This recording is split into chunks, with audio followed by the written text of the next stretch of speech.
Northwest, I'd be considering moving. Seriously. The gist of it is this. The federal government estimates 13,000 Americans will die in a major earthquake and tsunami in the Pacific Northwest. It's not a question of whether, but when. This earthquake is coming, and it's overdue. This morning, the most popular article on the New Yorker's website is rattling many Americans. The really big one examines a titanic earthquake and tsunami, but not where you might imagine. A fault line called the Cascadia subduction zone runs for 700 miles off the Pacific Northwest coast. Experts think it will trigger the worst national disaster in North American history, and it is overdue.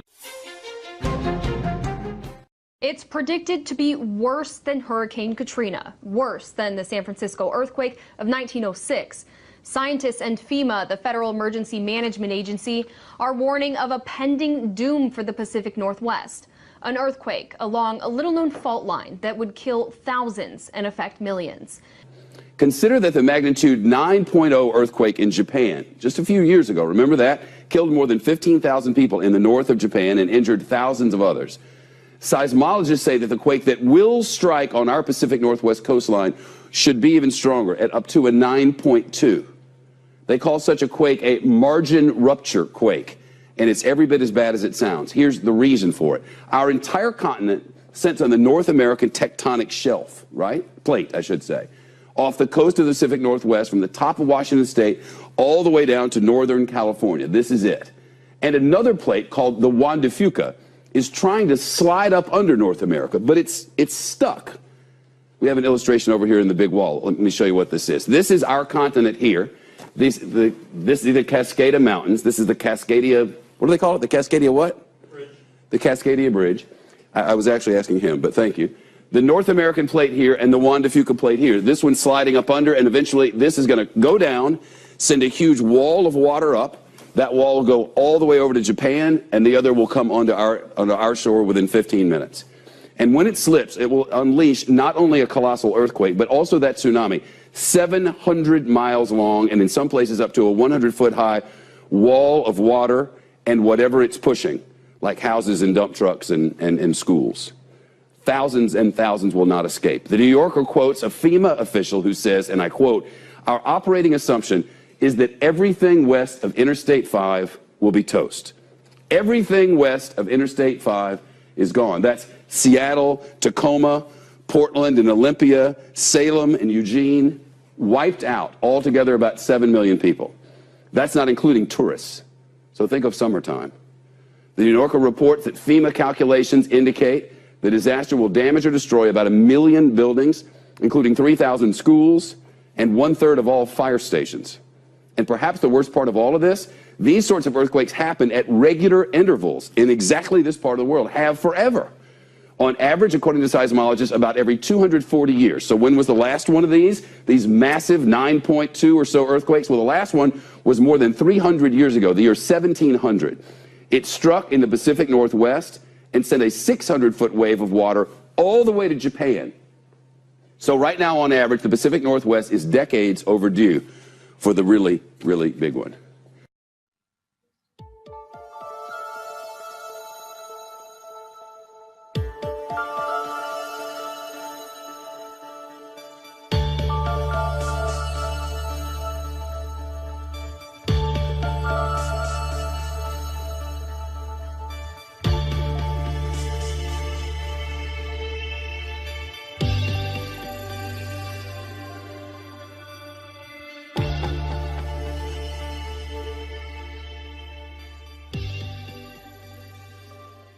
CBS News science and futures contributor Michio Kakuka is a physics professor at the City University of New York. Good morning.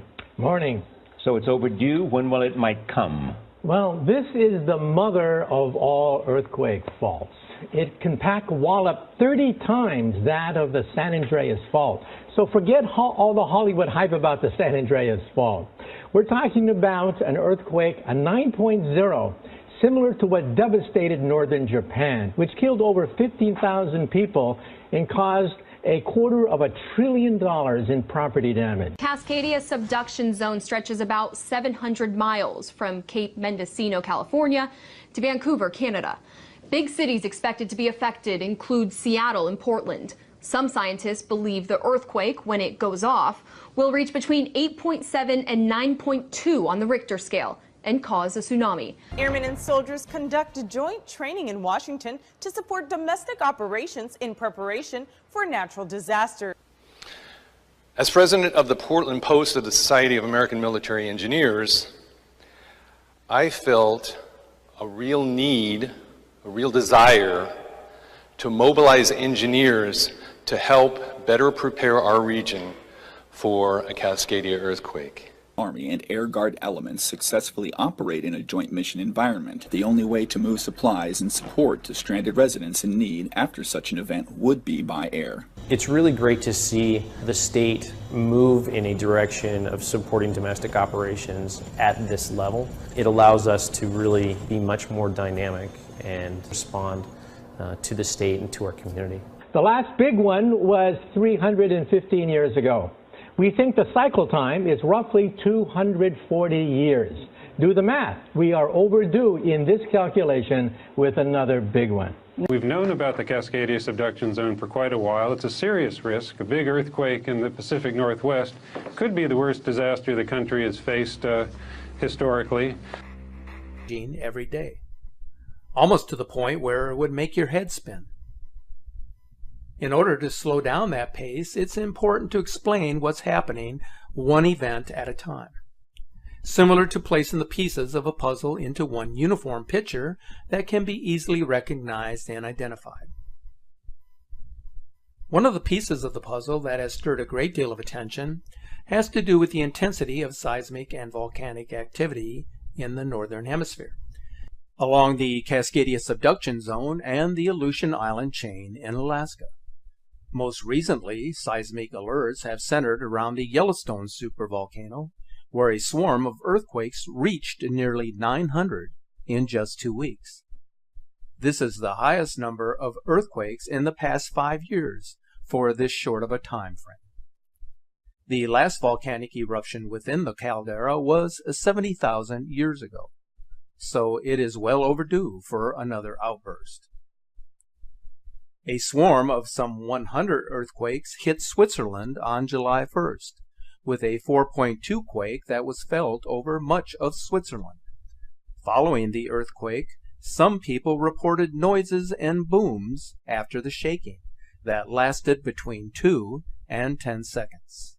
One of the biggest volcanic news stories of this year concerns the vigorous and surprising eruption of the Bogoslav volcano in the Aleutian Islands. The volcano produced a large explosive eruption followed by a series of explosions on almost a daily basis. Some of these explosions have reached as high as 35,000 feet into the atmosphere. The highly explosive nature of these eruptions is likely rooted in the interaction between the new magma that is reaching the surface and the abundant seawater that it meets when it erupts. That water can quickly flash to steam and help fragment the magma into ash, thus adding to the explosivity of the eruption. This image shows how the continuous eruptions at Bogoslav have demolished much of its Aleutian Island home. Alaskan volcanoes have actually produced 1 or 2 eruptions per year since 1900. At least 20 catastrophic caldera-forming eruptions have occurred in the past 10,000 years.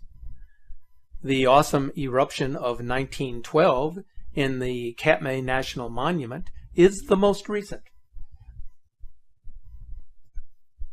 Alaska normally records 3,000 quakes monthly, but now seismologists have already reached the monthly average in just 10 days.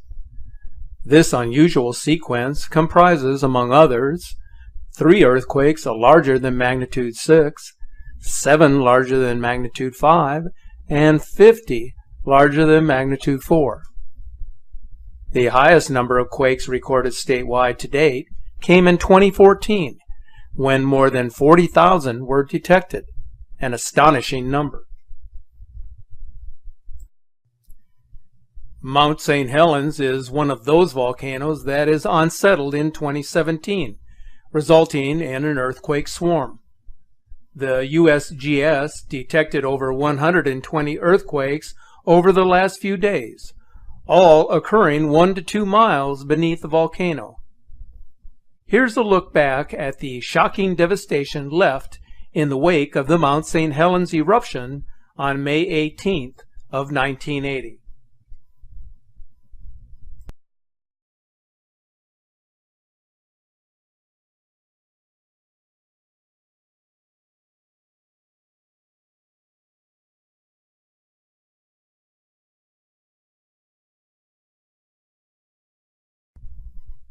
We often associate volcanic eruptions with the earthquakes that precede the eruption. But what do we know about megaquakes? The largest earthquake ever recorded by seismic instruments on this planet was a magnitude 9.5 earthquake in Chile on May 22nd of 1960. That earthquake occurred on a fault that is almost 1,000 miles long and 150 miles wide, dipping into the earth at a shallow angle. So we know that megaquakes have occurred in our past and are likely to happen again. In fact, earthquakes of various intensity are capable of striking any location at any time. But history shows they occur in the same general patterns over time, principally in 3 large zones of the Earth. One of those zones is referred to as the Circum-Pacific Seismic Belt, the world's greatest earthquake zone located along the rim of the Pacific Ocean, where 81% of the world's largest earthquakes occur. Another of those zones is referred to as the Alpide. It extends from Java to Sumatra, through the Himalayas, the Mediterranean, and then out into the Atlantic. This belt accounts for about 17% of the world's largest earthquakes, including some of the most destructive. The third prominent belt follows the submerged Mid-Atlantic Ridge. This would include the New Madrid fault line. The last significant earthquake to occur in this area was in 1811 and 1812, the most powerful earthquakes to hit the contiguous United States east of the Rocky Mountains in recorded history. In fact, the New Madrid earthquakes were so powerful that they were felt over nearly 1 million square miles. Not only did the quake reverse the flow of the Mississippi, but it damaged the sidewalks in Washington, D.C., and reportedly rang church bells in Boston. The New Madrid is the least understood seismic zone in the United States. It has often been said that another major earthquake in this zone represents a towering threat for which the central United States is almost entirely unprepared. I'm sure you've heard of the expression that if an earth-shattering catastrophe were to occur, that California would eventually fall off into the ocean. Well, that saying is a bit exaggerated. But California is moving horizontally north towards Alaska in a type of sliding motion.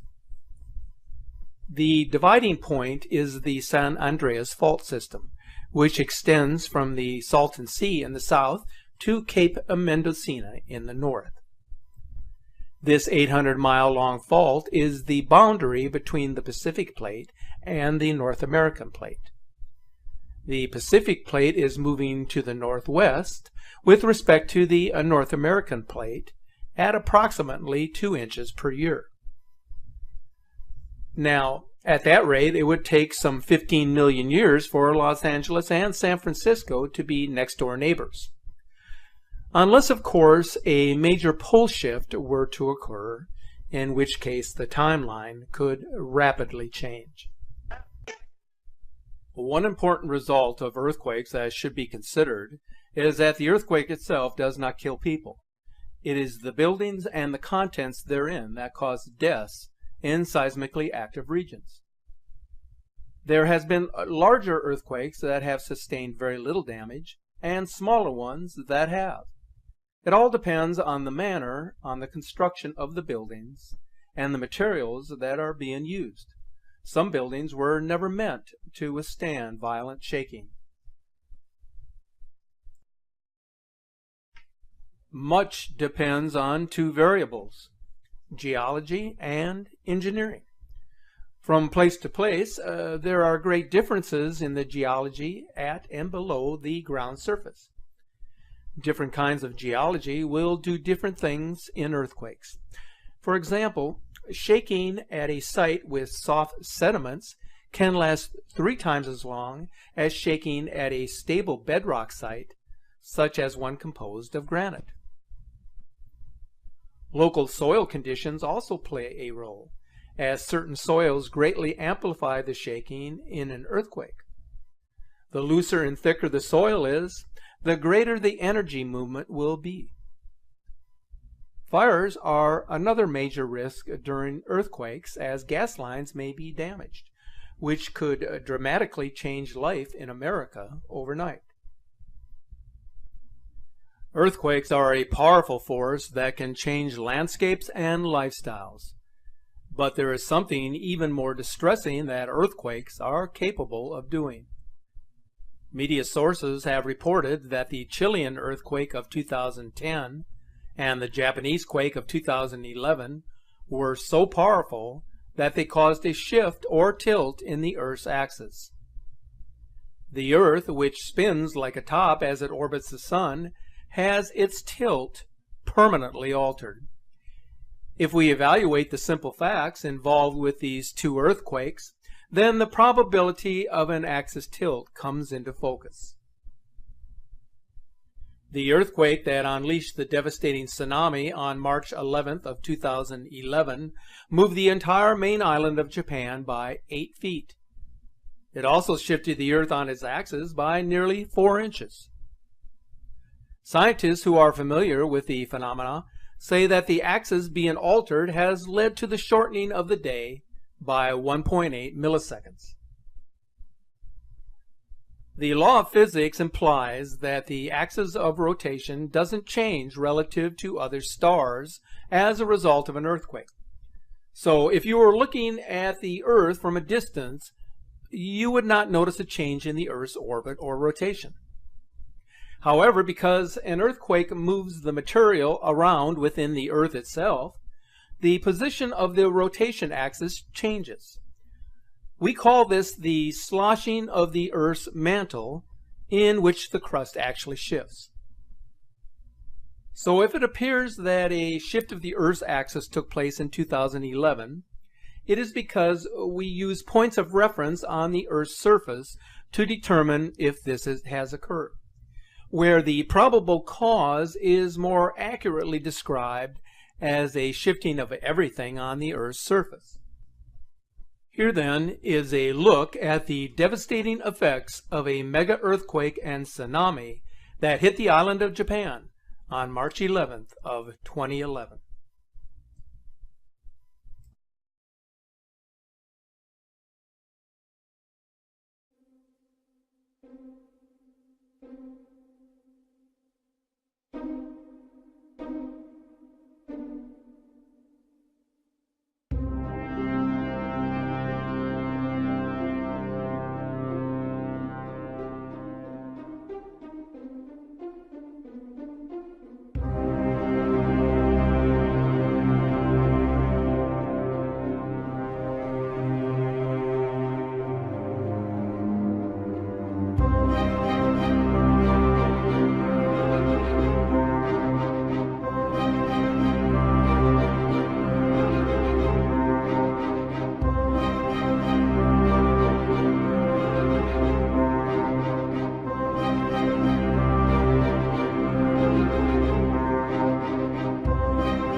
The events that alter the dynamics of our planet are a part of the puzzle that, when put into place, help contribute to the overall picture of a planet in turmoil. But there are other pieces of the puzzle that are not so easy to identify or to put into place. One of those pieces has to do with the unexplained wave anomaly that is originating from Antarctica. This activity is quite apparent if you examine the recent morphed integrated microwave imagery, as shown here. In April, the same type of activity and patterns were being produced from the same region. Due to the coordinates from which the anomaly seems to be originating, many believe that the waves could, to a certain extent, be linked to the Princess Elizabeth Station. The station is situated at the base of figures that resemble pyramids. You might have heard a while back about a report, although controversial, that former astronaut Buzz Aldrin, who had recently visited Antarctica, had tweeted a photo of a pyramid, explaining in his own words that evil is here. So what did he mean by his Twitter statement? His words were removed shortly after they were posted. It appears that yet another mystery seems to be originating from the South Pole that has yet to be explained. Take a look at this screencast from May 25th. If you look to the left of South America on this map, you will notice that the waves appear to be emanating from Antarctica and moving out into the Pacific Ocean. If you follow the pattern of strange anomalies here, then it certainly looks like something is happening that none of us can fully explain. But as I have indicated many times, the truth is out there. We just have to search for it, and one day, very soon, hopefully, we will find it. If you follow these strange anomalies happening in our sky recently, then you will understand that our atmosphere is changing dynamically. What may have been the norm many years ago is no longer true today. A perfect example of the changes happening in our sky comes from Borneo, and it has to do with light pillars. These anomalous pillars, which appeared over Borneo on June 22nd, are extremely rare. They are normally found in one location, the polar region, where light reflects off the mirror-like surfaces of ice crystals. Borneo benefits from year-round temperatures averaging 32 degrees Celsius, or roughly 90 degrees Fahrenheit, with a relative humidity of around 80% for much of the year. So how is it possible for ice crystals to form here, even at higher altitudes? It is absolutely strange, but certainly makes for a great conversation. One more thing I want to mention, because it has gotten a lot of attention over on our Facebook page.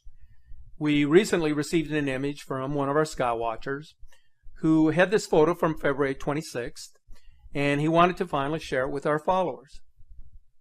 It's a fairly remarkable capture of a planetary body that was briefly seen in the southeastern sky on that particular night. Now, as you may be aware, on that date, both Venus and Mars were located in the west-northwestern sky well above the horizon.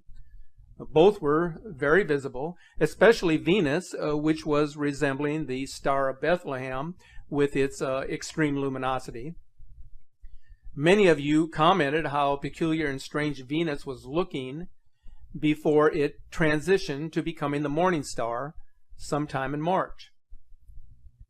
There are a lot of viewers second-guessing about this photo, but it seems that no one can fully explain what this is. So I thought I would just get this out to you. You can go over to our Facebook page and follow the comments on this, as it really has garnered a lot of attention, as do all mysteries that are difficult to explain. So my friends, keep yourself informed on everything that is going on these days. Don't just rely on what the mainstream media or others may tell you. investigate for yourself. That is the surest way to get the information that you will need going forward. In the meantime, stay safe, be aware of your surroundings, and keep looking to the sky.